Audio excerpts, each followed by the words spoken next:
আসসালামু আলাইকুম এভরিওয়ান, আশা করছি প্রত্যেকে ভালো আছেন। আমি আজকে দেখিয়ে দিব এসএসসি বা এসএসসি বোর্ড পরীক্ষায় কিভাবে আপনারা খাতার টপ শিট, যেটা এই টপ শিটটা কীভাবে আপনারা ফিল আপ করবেন।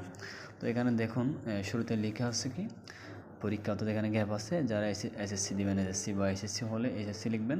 তো এসএসসি পরীক্ষা 2026-27 যে সেশনে দিবেন ওটা লিখে দিবেন।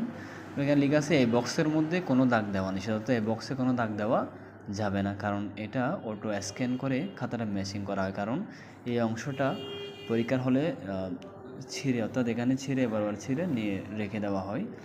তো পরবর্তী অংশ এই বক্সে কোনো দাগ দেওয়া যাবে না। তো আপনি যদি এসএসসি পরীক্ষার্থী হন, এসএসসি পরীক্ষার বৃত্ত ভরাট করবেন।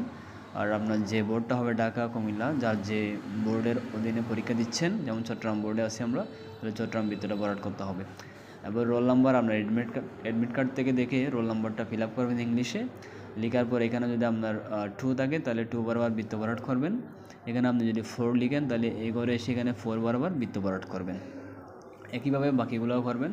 তো রেজিস্ট্রেশন কার্ড থেকে আপনারা রেজিস্ট্রেশন নাম্বারটা লিখবেন। লেখার পরে যেদিন যে পরীক্ষা দিবেন ওই বিষয় কোড লিখতে হবে। যেমন ধরো 101 বাংলা বিষয় কোড, তাহলে আপনি 101 লিখবেন। তাহলে এখানে 1 লিখলে এই যে 1 বরাবর বৃত্ত ভরাট করবেন। এরপর এখানে যদি 0 লিখেন তাহলে 0 বরাবর বৃত্ত ভরাট। এরপর আবার যদি 1 লিখেন 1 বরাবর এসে বৃত্ত ভরাট করবেন। তো অতিরিক্ত উত্তরপত্রের মোট সংখ্যা, আপনি যদি মূল খাতাটা শেষ করার পরে আরও এক্সট্রা কিছু পেজ অতিরিক্ত উত্তরপত্র নেন, আপনি 2টা নেন, তাহলে এখানে 0 এবং 2 লিখবেন।